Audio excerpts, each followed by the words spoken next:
Ok, chers combattants, bonjour à tous. Merci beaucoup. Ndenge tokutani na tongwa lelo. Eza na makasi na bisote, eza na mayele na bisote, eza na bolimwa mpolo. Pour apesi biso occasion oyo tomonani na tongwa lelo. Combattants, lelo le 18 février 2020, Torobaki année oyo eza année à action. Président, lelo déjà à zone de Kita, vers Machipishi, à Lubumbashi. À zone de Lubumbashi, qu'on visite Misala, pour lancer Misala Moussousou, la province ya Okatanga. Président, dans la province ya Okatanga, à Kokutana, na quelques personnalités, il y a opposition dans Lubumbashi. IDPS, viva! Combattant au moment où nous sommes, le moment est arrivé, FCC est affaibli. Ceux qui ont tali bateau, Moussous ya FCC, au bazaba, ba aigle, to bengaki bango ba tumbo. Mais le oyo, par contre, nous sakana ba na mike parce que Maka c'est Sidi. Des personnes comme Henri Mofasakani, ce n'est pas n'importe qui, pas Kabila. Naebi Sabino Awa que PPRD a été fondé par des personnes, c'est-à-dire PPRD. Et Saleman a deux personnes. Il y a Vital Kamere et Henri Mofasakani. Comme Kamere, c'est un malin. Aebi Kopisto, Aebi Kolukanengenini, il a récupéré Batou. C'est Kamere qui a fait que Bochap a quitté l'IDPS Paris à Kokota na PPRD. IDPS, viva! Bochap Moutayanae. Le même Bochap a Aïbi Obemina kuna Palou. Baba Tindaki na Palou a besoin idéologie. Il y a Katanga, il y a Swahiliphonie, à côté de Palou. Bochap a pionnier, Ayenae. Quand on a pionnier, à l'objet, il faut que Makele la Kinshasa. Et avec dit Bakalombo, Bachepe Milinae, on va dire Makele la COP là. Ne peut perdre ça, les dit. Dans la statue, peut perdre au moins la signature de la cabine de la T. Statue peut perdre signé par Kamere et Henri Mofasakani. Mais aujourd'hui, qu'est-ce qui se passe? Comme Mofa est du Katanga, Kamere est de l'Est. Soi-disant. Qu'est-ce qu'ils ont fait? Parce qu'il est fort. Il y a qu'on récupérer. Le rôle à l'époque là, Samba Kaput. Bakatumba Mwake. Bazalaki Batwa Katanga. Balobi non. Il faut Kokimisa Mutoyo. Tu as récupéré Bord Nabiso. Dès comme Katumba Mwake Samba Kaput. Bazalaki fort, caméra l'on peut perdre. Batikali, Nabor Nabango. Mais les autres, Sabino Bor Wango. Batwa STP Bazongeli Bor Nabango. IDPS, viva! Ils ont très fait fort pour Bacha, Batwa Katanga Musika, Chadari Aya Arene n'a pas perdu. Voilà Nenge Batwa Est va récupérer toujours Bornaba. Et Batouana sont des malins. Herba Monique, Samba Kaputu a coupi, professeur Samba Kaputu. Abomika Tumbamwa ke Balobi, non. Tipo, on a posé aussi sa bisonio sur Batwa Katanga. Dans mon groupement, on est à G7. Comment ça? Par les doyens au Aoudakoufa. Papa ya Christian Mwando, les doyens Mwando Simba, Kiungu, Moïse, Batalité. Si pas na posa biso yo sabato katanga tokufa. Na bambuyambo, balobi clair non, il faut document. Baké basali groupe o babengi lelo G7. Le groupe G7, babimisi leader comme Katumbi. Quelqu'un qui n'a pas un parti politique. Maturité politique est là que babimisi. Ce qu'on lelo na fait Bisabino. Donc comme a jointé une déclaration Henri Mofasakani. Bokoyoka déclaration moko mikolo ozokoya.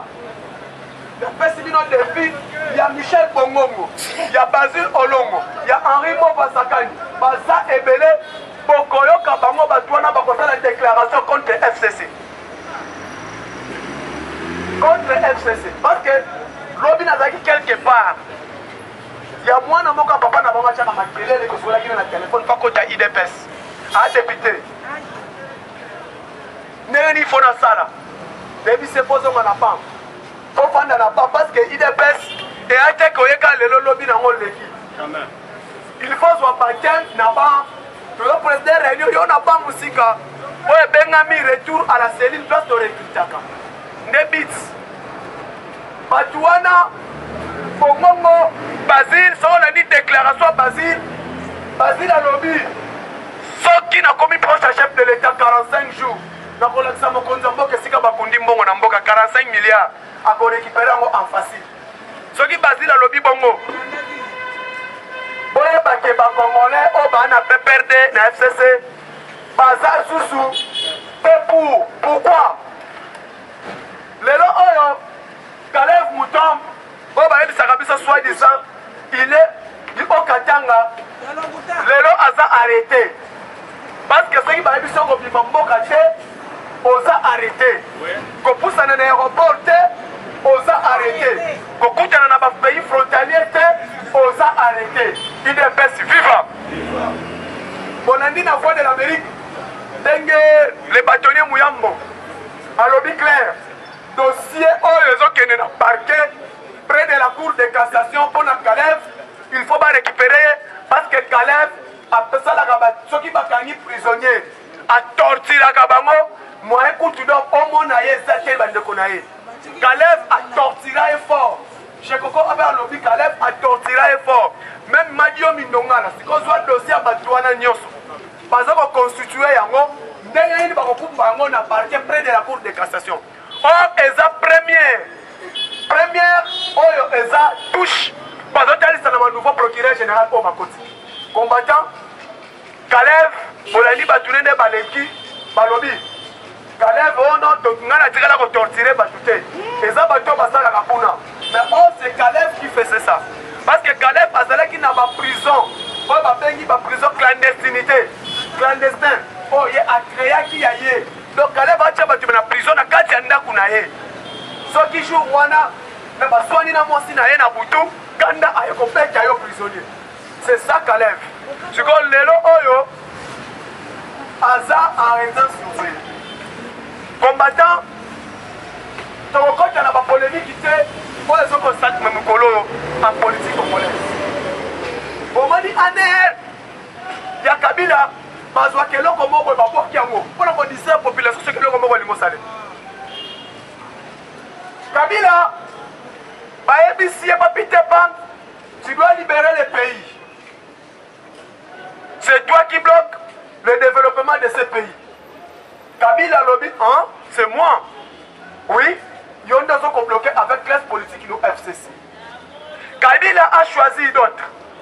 Avec Antoine Konda, Azalaki ancien ambassadeur, ex-ambassadeur itinérant naé, Abengi, Nabatumo Boy, on a posté comme Azaki Mibale, en l'absence de Némi Moulania, en l'absence de Chadari Ramazan. Barcelone, parce qu'il est clair que si aujourd'hui peut fuir, le dossier peut coûter très cher parmi les dossiers et ça peut être le dossier Katumba Mwake. Parce que le professeur Katumba Mwake, les dossiers ont dit que à Koufa na loi avion. Mais Katumba Mwake, va bomber la cité de l'OIA. UDPS viva. Va bomber la cité de l'OIA, besoin avion soi-disant. Parce que jamais Moutou a sali accident crash de Panzani après 2 semaines comme premier ministre. Et c'est impossible. Jamais Moutou a Poukani bassin à Afrique du Sud après 2 semaines comme ambassadeur itinérant. Le monsieur Antoine Gonda. Antoine Gonda a parmi Batoyo Namboko a sali crime belé. A sali crime, vous voyez du massacre à MLC. Azala qui charge opération dans le MLC. Alors moi, ministre des Affaires étrangères, il y a gouvernement de transition 1 plus 4 na Bemba. Alors moi, Kimi Jean-Pierre Bemba, il y a Olivier Kamitat, qui est comme allié à FPRD, qui est comme conseiller politique en matière de stratégie à Kabila. Et Olivier Kamitat, comme un conseiller politique avant comme ministre à plan. Et ça, va participer à la crime. Mais les gens, tous ceux qui sont en opposition, avec Olivier Kamitat Maboko, Olivier Kamitat joue la politique, il y a positionnement. Et l'opposant n'a pas dit que l'autre monde a poussé ni pembeni à Fachi, ni pas mec qu'on pousse na, FCC. Pour ce que tu as dit, surtout. Aujourd'hui, le nom de Joseph Kabila est dans mon nom, et ça soutient. Parce qu'aujourd'hui, hier, ceux qui ont qui déclaration, il y a la dame Mabunda, dans Nord Kivu. Hollandi que non, vraiment merci na chef de l'État. Tu remercier yo, tu remercier yo, na ndenge à 60% qui vient et continue à Est. Commandant suprême des forces armées, aligné à se racheter. Or, combattant, au moment où nous sommes, on ne doit pas faire la politique à sentiment. Parmi il fait le ministre, il y a portefeuille. Il a détruit les entreprises. Abomi Onatra a dit que la société par terre. Aujourd'hui, ceux qui sont mis à la SCPT, Nani Abomi SCPT, c'est Mamunda. Aujourd'hui, la concession est belle, il y a SCPT. En zap du nombre, il y a des gens qui ont. Mais les gens, tu tiens assez, tu es dans coalition, tu moi mouké, bilinga, mais les gens sont dans route. Lobby Bolani, ministre des Finances, Nabatuya Sadek. Là-dedans, à propos du ministre des Finances, à lobby, l'action chef de l'État, en année d'action, il y a un moment où nous avons l'effort. Effort, pour taux d'échange, et Megapozala, rabattre. Nous sommes même à 16 700, 16 600 francs congolais. Pourquoi même pas 16 200? Par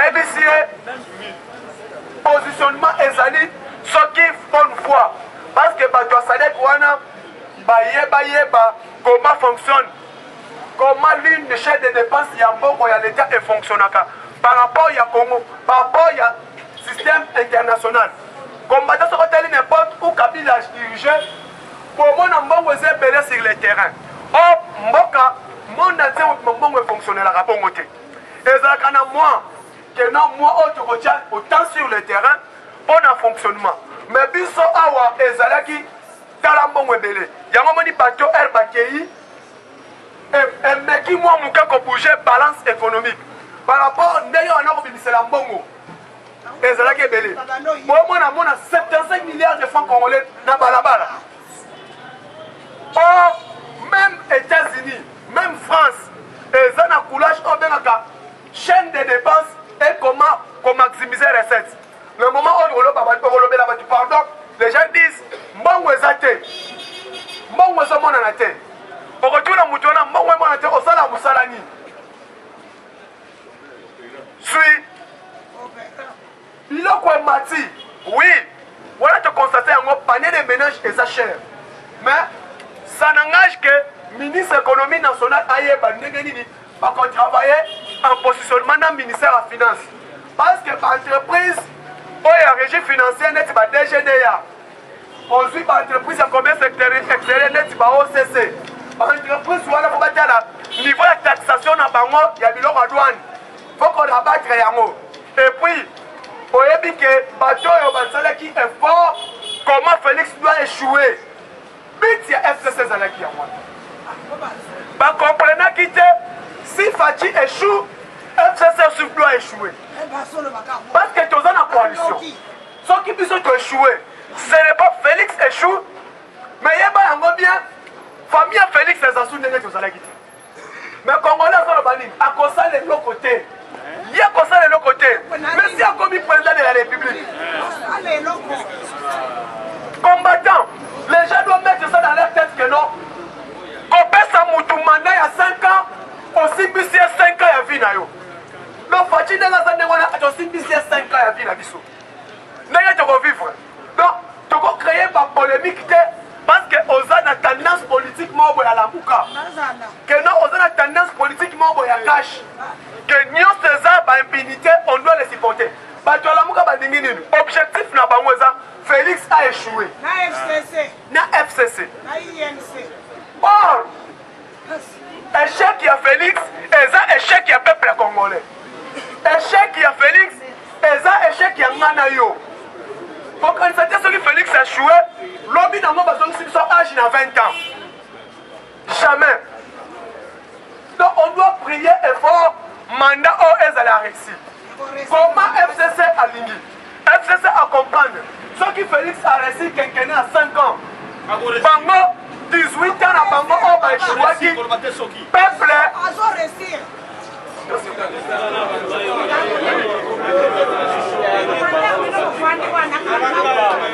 IDPS viva! IDPS viva! Réussite du mandat Félix à 5 ans, c'est déjà réussi. Ah oui, gratuité. Premièrement, gratuité et enseignement, ils ont réussi. Deuxièmement, couverture universelle santé, ils ont réussi. Parce que ceux qui ont l'année de 60 ans en 90 ans par le traitement au Félix. IDPS viva!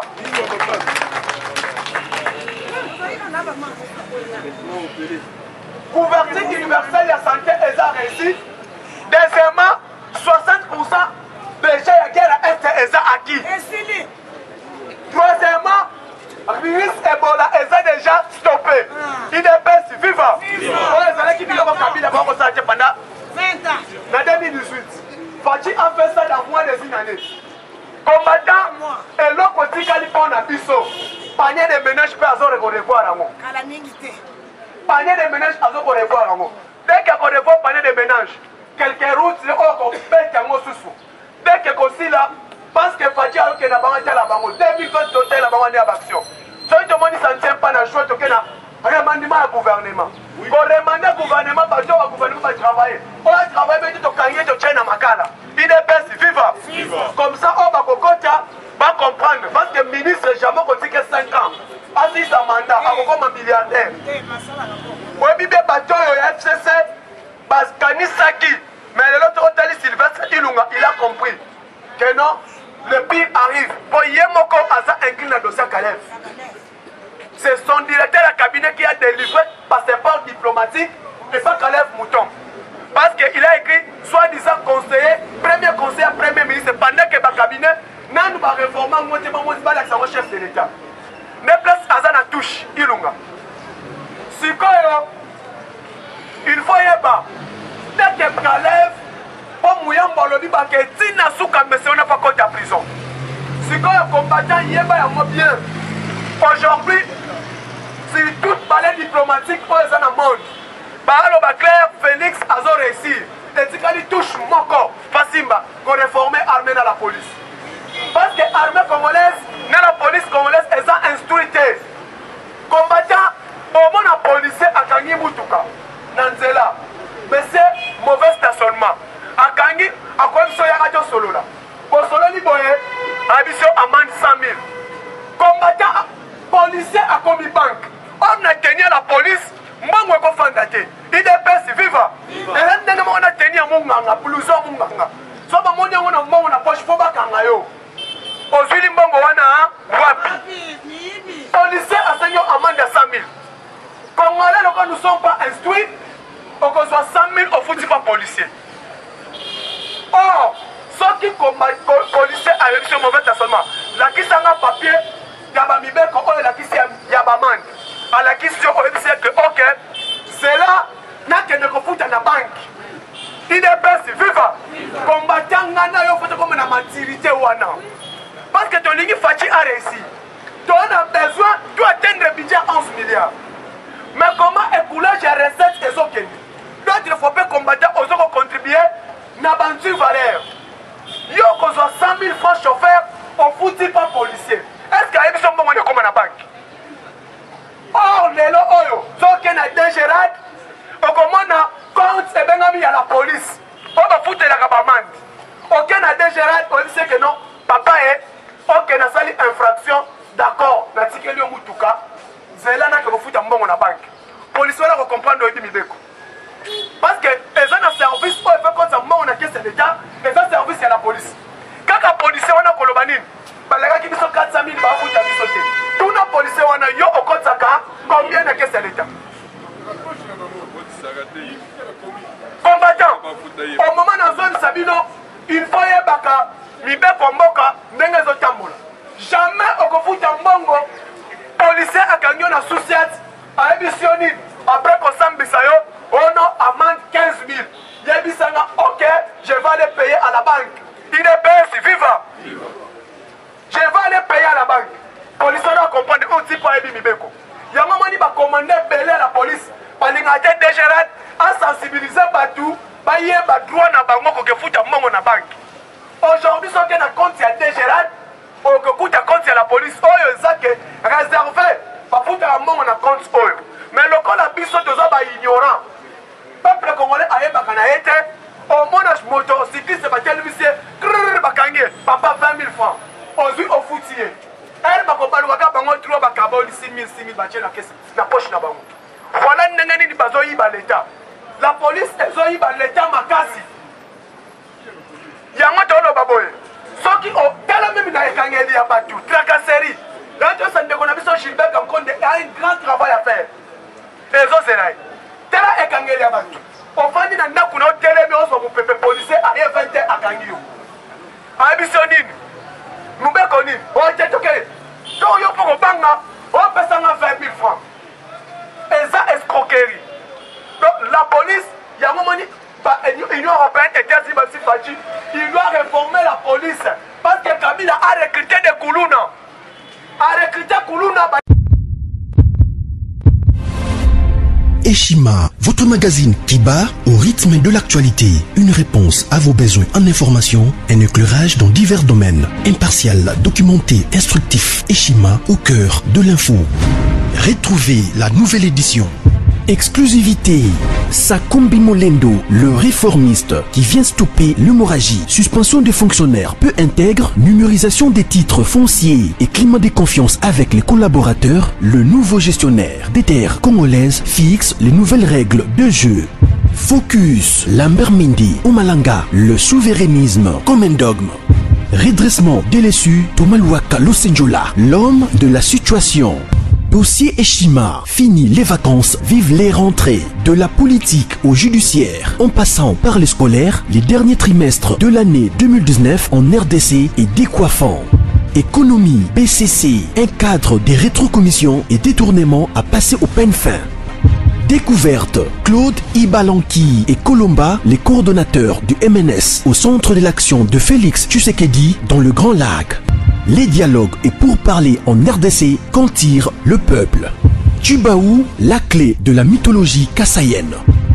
Retrouvez l'intégralité du magazine Eshima dans les kiosques. Eshima Magazine, un nouveau standard d'information.